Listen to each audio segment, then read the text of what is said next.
during the waiting period, the 16 months, ano yung ginagawa mo at ano yung nasa isip mo during this time? Okay, mula po na na-invite ako, nag-start na akong bumili ng mga gamit.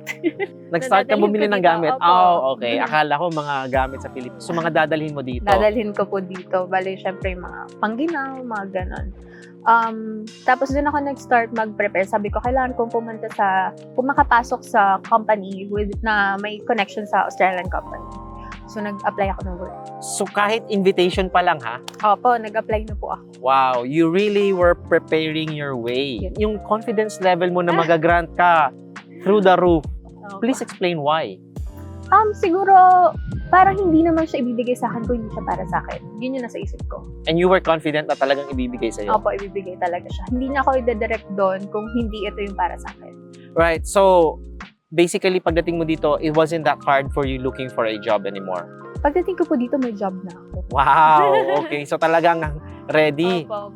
Kumusta ug maayong adlaw kabayan? Welcome back to the Pinoy Expat. My name is Saikon and I am your host.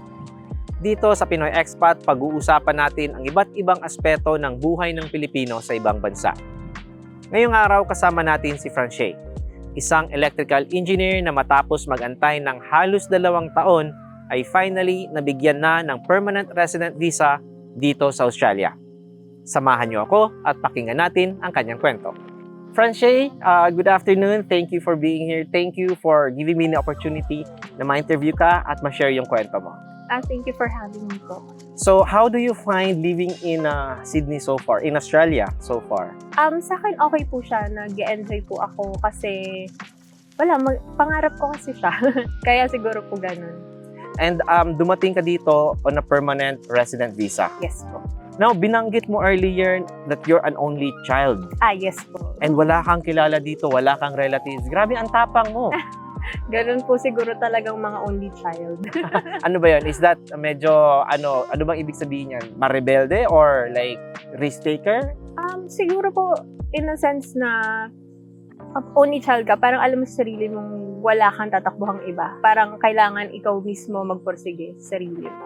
Now, what did your parents say nung sinabi mo na pupunta ako ng Australia? Super supportive po sila. Sila yung nag-push. Parang sige, i-try mo, gano'n. So ako naman, sige, try. That's quite rare kasi alam mo yung Filipino culture na only child ka pa, Opo. na as much as possible, dito ka lang sa amin, ganun. Opo, hindi naman po sila gano'n. Happy po sila. Oh, that's nice. That's you have good parents. Very quickly, tell us about your life in the Philippines. Ano yung work mo? Saan ka nakatira? And maybe kung ano na lang yung style ng anong life na lang na meron ka sa Pilipinas. Okay.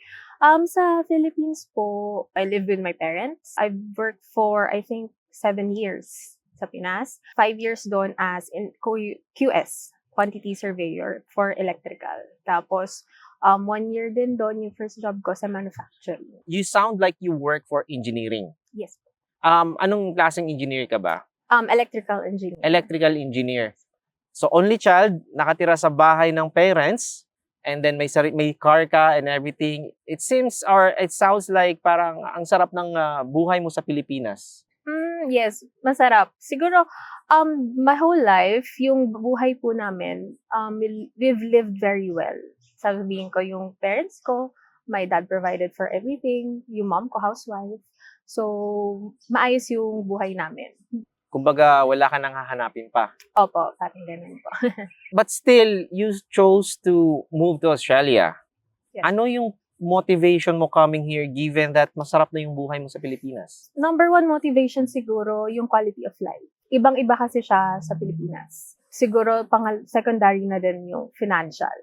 Mas malaki ang kita dito, syempre, lalo na pag professional ka. Right. I guess that makes sense. And a lot of people that I've asked, quality of life din talaga yung habol nila. Now, you migrated here via the Skilled Migration Program. Anong visa subclass ba yon? 190 po. Visa 190, so state nominated. Yes, state nominated. Saan mo nakuha yung idea na mag-skilled migration instead na mag-student visa? Nakuha ko siya, yung idea ko sa asawa ng pinsan ng mom ko. Yung best friend pala niya, siya yung nagpa-process ng visa dito, pero under student visa. Ngayon, pinasa yung CV ko, binigay niya sa migration lawyer. Tapos sabi ng lawyer, eligible ako. So, try ko po skilled migration kesa mag-student visa. Right. So, and I guess that really helped a lot having a bit of connection, no? Knowing people Opo. na ginagawa yon kasi may Totoo po. idea sila. Kasi kung hindi ko kakilala, to be honest, hindi ko ipupush. Kasi malaking pera yung gagastusin mo na parang ang hirap bitawan. And speaking of gastos, mga ano ba yung range nung money na nilabas mo just to come here? Bale mula English test hanggang sa dulo ng medical, around 500 to 500,000. Opo. Wow. But considering 500,000, kung ikukumpara mo yan sa student visa, mas maliit pa rin siya kasi yung student visa, it spans a couple of years eh. Opo, may gastos ka parang yearly, mga tuition, gano'n. Walk us through your application process. Una, sinabit mo yung CV, anong next na nangyari, and then next? Nung pagka-submit ko po ng CV, bale, ang ginawa niya, yung migration lawyer, nag-reach out sa akin. So, nag-schedule kami ng Zoom. So, syempre yung Zoom may bayad. So, diniscuss niya. So, nandun yung mga questions ko. Parang, sabi ko, sure po ba yun na kasi ganito lang age ko nun, parang 24 lang ako nun. Sure po ba yan? Kasi may mga ganong age po ba na na-invite? Tapos yun, sinasagot naman niya yung questions ko. After nun, nag-English test na po ako. So, nung nag-English test ako, actually yung unang English test ko, mababa. Kasi mali yung nagawa ko during the exam. And then, nag-retake ako parang October 2022. Then, Para makakuha ng mas malaking score. Opo, kasi para makapasok sa Engineers Australia kasi kailangan nila yun eh. So, nakakuha ko yung superior after ng exam, nag-collate ako ng lahat ng kailangan kong documents. Tapos yung documents na yun, pinasa namin sa Engineers of Australia. So that's your skills assessment na? Yes po, skills assessment. Parang December yun, then January or February the next year, pinaulit sa akin yung CDR ko ng Engineers of Australia. Kailangan doon i-revise kasi parang kailangan ng substantial evidence na yung skills ko pasok para doon sa professional engineer. So, ginawa ko ulit. Then, the next day, pagka-submit namin, ayun, okay na po. Nakuha ko ng skills assessment. So, just like that, positive skills assessment. Yes po. So that was like around 2 or 3 months after you started your skills assessment? Oo, ata po. Pero December, then February siya eh. Right, okay. So that was 2023. Yes, 2023. And then after mo na-submit yung skills assessment? After po noon, nilodge agad, same day, nung agent ko yung EOI. Then, nag-aantay ako noon parang ng invitation mula nung nag-lodge ako, parang wala pa. So, yung next invitation, mula nung nag-lodge ako ay March 16. Parang nasa labas kami ng work during lunchtime. Sabi ko, hala, may invitation, nakikita ko sa group. Parang sinat ka agent ko, sabi ko, sir, meron po ba ako? Sabi niya, ongoing pa, let's hope. Sabi niya gano'n. Tapos nakita ko, maya-maya after a few hours, I think 2 hours, nag-chat siya. Ay, hindi, tumawag siya. Sabi niya, congratulations, may invitation ka. So parang ang saya-saya po. Grabe, ang bilis. February yung skills assessment mo. Tapos, nag-submit ka kagad ng EUI. March, meron ka ng positive skills assessment. Yes. And did you lodge your meron ka ng, so pagka March, meron ka ng invitation. Yes, may invitation. So March 2023, right after, nag-lodge ba kayo kaagad ng visa? Yes, no, nag-wait po pala kami ng, mula nung na-invite ako, parang sabi niya, let's wait for a week. Kasi meron naman binigyan na time frame na kung kailan ka pwede mag-lodge. Sabi niya, antayin natin, baka may 189. Kasi syempre, kahit saan ka pag 189. Kaya sabi ko, okay po, sige. After a week, Monday, sabi ko, sir, ilalodge na po ba natin yung visa ko? Sabi niya, yes, ilodge na natin kasi pareho namang PR yan. Mahirap na baka mawala. Kaya yun po. So, anong March 2023, nag-submit ng, nag-lodge ng visa application, anong month nag-grant? July 2024. July 2024. So, medyo ang tagal. 16 months. Wow! 16 months. So, mabilis lang yung skills assessment, yung invitation, pero ang tagal ng visa grant. Opo, doon talaga nagtagal. Now, in your whole application process, ano para sa'yo yung pinakamahirap? Siguro para sa akin yung pag-revise ko ng CDR. Kasi, uncertain. Di mo alam kung ma-approve ka or what. Yun siguro pinakamahirap. Yung waiting game, hindi eh. Parang sabi ko, alam ko darating siya. It's just a matter of time. Right, okay. So, during the revision ng CDR, parang kick up na yung anxiety mo na, oh my God, baka sobra hindi ako pumasa, ganun. Opo. Now, during the waiting period, the 16 months, ang dami nito nagsasabi, ang tagal ng invitation, parang it's the longest 16 months para sa iba. Iba, mas matagal, iba, mabilis. Ano yung ginagawa mo at ano yung nasa isip mo during this time?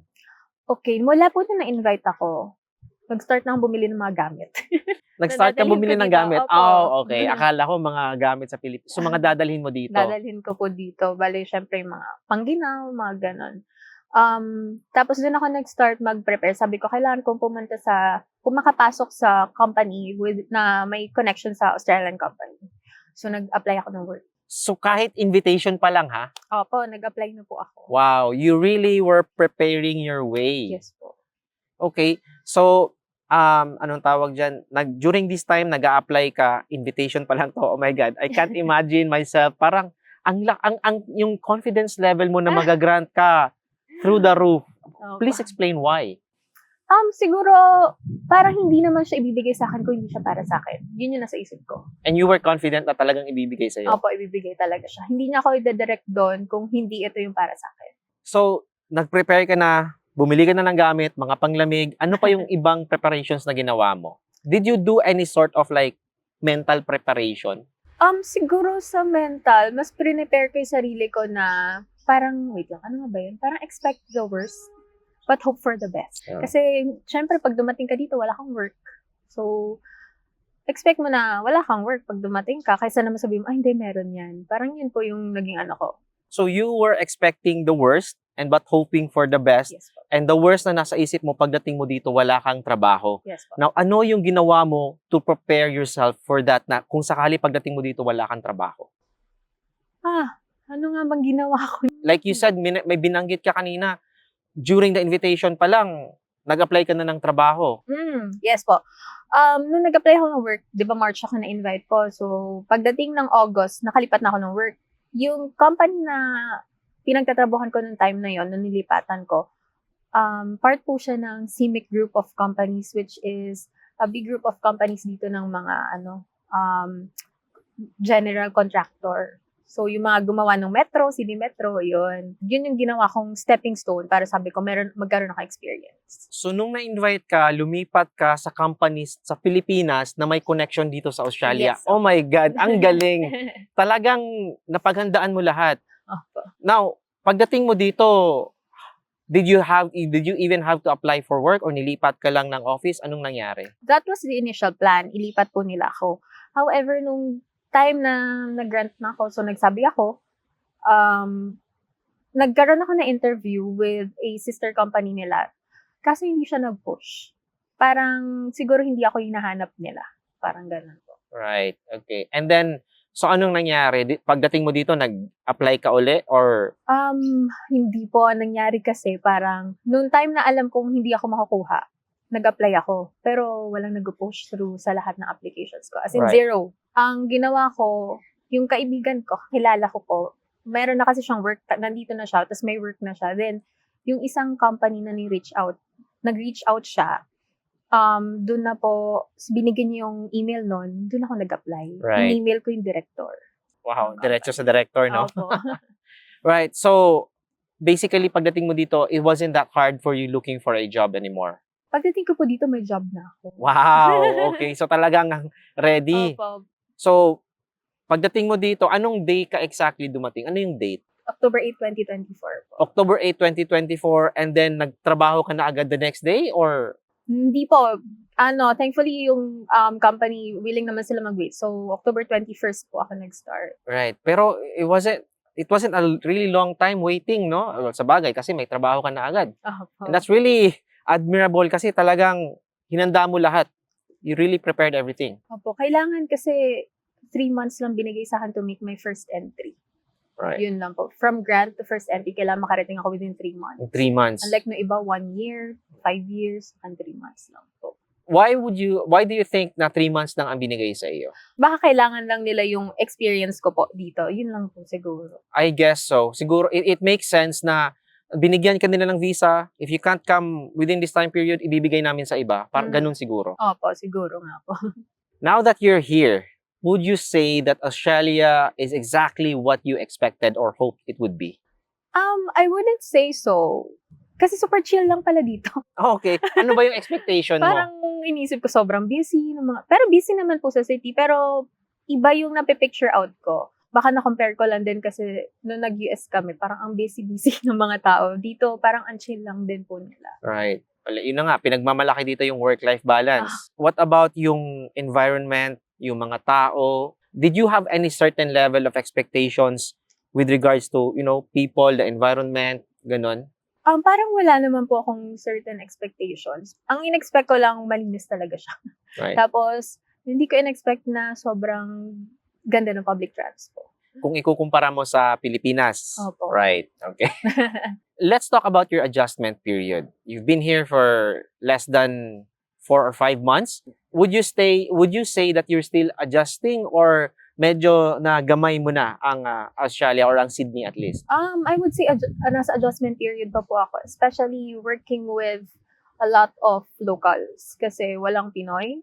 So, yung isa pa sa mga adjustment ko talaga yung accent. Accent, right. Opo. So, on a scale of 1 to 10, gaano pa kahirap para sa'yo na i-catch yung sinasabi nila? I would say siguro mga 4. Okay. Mga ganun na lang po. So, may mga times na hindi mo na nakukuha, pero majority, like, Yes.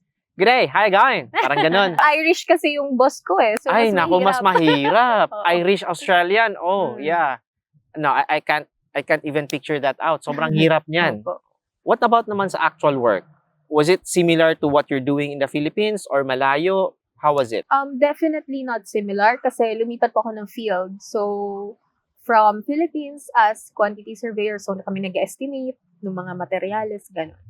Lumipat ako ng design. So, ako na po ngayon nagde-design. Okay. Malayo nga yan. Opo. Kasi numbers ngayon, design ng electrical components, ng grid, or ano bang dinidesign mo? Mga ano po, sa residential, yung lahat ng mga electrical and auxiliary packages. Okay, yeah. So, medyo malayo nga siya. But how are you coping so far? So far, okay naman po. Hindi ko siya in-expect na, syempre, gano'ng katagal na ba yung huling graduate ako, yung experience ko sa Pinas. Parang, hindi ko in-expect nung una na maiintindihan ko naman agad. So far, parang sa adjustment period pa din naman po ako. What's your favorite thing about Sydney so far? So far, siguro yung public transport talaga. Okay, in love ka talaga sa public Opo, transport. Kasi, wag lang mag-strike. Okay. Yun lang. or emergency truck work. Opo, wag lang. Yeah, that's true. Kasi sabi nga nila sa Pilipinas, 4 hours na uubos mo sa isang araw just for commuting. Opo, dito hindi. Yeah. Mabilis lang. So, how long does it take you from your workplace makauwi sa bahay? From workplace kasi, parang, siguro yung train po may walk pa naman siya. Yung train lang mga 20 minutes. Okay. Then, yung walk ko kasi mga 15 to 17 minutes siya. Okay. So, mga ganun po. So, mga 30 to 40 minutes na sa bahay ka na. Opo. And comparing that to the Philippines na nagda-drive ka, ano para sa'yo ang mas feeling better? Siyempre dito, kahit mag-commute ka, makakarating ka kung saan mo gusto. Kaya, mas okay po dito. Doon kasi sa Pinas, ang init ng pag nag-MRT ka, gano'n. Sabi mo, makakarating ka kung saan mo gusto. Wag lang sa yung mga liblib or regional, very regional. Mahirap na. Kung bukas makakamit mo kaagad yung goal mo for coming here, would you choose na umuwi ng Pilipinas? No. Okay, bakit? Kasi yung goal ko talaga is to live here. Right. Actually, hindi naman specifically Australia, to be honest. Kahit saan, basta first world. So, kahit saan, wag lang sa Pilipinas, ganun ba? Parang ganon. Oh my God. Sorry. Yeah, okay. So, you would really opt to really grow old here? Yes. Okay. Paano ng Pilipinas? Bakasyon. Ganun Okay. din po. Siyempre, nandun yung parents ko. Kaya, uwi-uwi. Right. What would make you go back to the Philippines for good? Ano ba? Siguro kapag nawalan ako ng work dito, yun na po Right. iniisip ko. Can you see a scenario where mawawalan ka ng trabaho? Parang hindi naman po. Mhm. Kasi dito, kahit saan may trabaho. Kahit pumunta ka nga, mag-walk-in ka daw, sabi nila, makakahanap ka ng work kung may available na position. Right. Okay, so kahit na hindi siya related sa field mo, is that what you're saying? Yes po. Sabi nila po ganun daw po. Okay. Well, hopefully you don't have to experience that kasi engineer ka. So medyo maraming available jobs for you for engineer ka eh. Yeah. Kung yung mga opportunities na meron para sa'yo dito sa Australia, meron din sa Pilipinas, would you still choose to move here? Oh, yes. Mhm. Opo. Why? Yung ambience iba. Okay. Kasi dito, napansin ko pala, parang walang usok. Okay. So Manila, mausok. Mm. Dito parang wala. Sabi ko kay mama, parang ang linis-linis ng hangin. Yeah. Trivia lang, Australia or Sydney has one of the highest air quality index in the world. Kaya nandito tayo ngayon sa park. Kaya marami tayong open parks, marami tayong mga cafes na kumakain yung tao sa labas kasi ang ganda ng air quality. Opo. So, PR ka na. In 4 years time, which is around October 2028, pwede ka nang mag-apply for Australian citizenship. How does that make you feel? Siyempre excited po, lalo na doon sa Blue Passport. Siyempre powerful na din siya kahit papano. Ayun, very excited. Sana dumating na. Okay, sige lang. Chill ka lang kasi may 4 years pa. Let's talk about your life here as I would say, OFW or an expat. What's one thing that they say about life overseas that you find to be true? Siguro yung ikaw lahat dito. Right. Ikaw lahat ng gagawa dito. Kasi sa Pinas, I had my parents na they would cook food for me, pati baon ko sa work, pati yung damit ko, sila naglalaba, gano'n. Hindi ako naglalaba sa Pinas. Wow. Disney princess. Pero dito, wala. Natuto na lang din po ako sa video call kay mama. Ma, ito ba pwedeng paghaluin pag naglalaba, gano'n. Siguro yun, basta lahat dito po. Ang bilis ng oras kasi ikaw lahat gumagawa. And would you say that's a good thing or a bad thing? I would say a good thing po. Sa point of view ko kasi sobrang independent living. Masaya. So ngayon, strong independent woman ka na talaga. Yes, definitely. You seem very chill and parang relax ka and yung lahat ng prepare mo, lahat ng ginusto nangyari talaga. Do you have any worries right now in your life? Yes, meron po. Hindi nawawala ng worries ang tao. Some of them mostly sa future. Parang overthinker din kasi ako, kaya nga ako may agent. Overthinker po. Kaya parang siguro sa work, sige, isa na din yun. Yung isa sa mga worries, yung andito ka, andun yung parents mo, parang ang layo, yung ganun. Mamaya kung ano mangyari, hindi mo alam. Basta marami akong worries, pero parang yung na-prove lang din siya na lahat ng worries ko before, answered siya ngayon. So, parang proof lang siya na kung ano yung worries mo, hindi yun yung mangyayari. Mag-trust ka lang. Do you have any other messages for our viewers or any inspirational messages ba dyan? Siguro, kung ano yung gusto nyo, i-pursue nyo and pray for it. Kasi, kapag pinagdasal mo, kung para sa'yo, para sa'yo.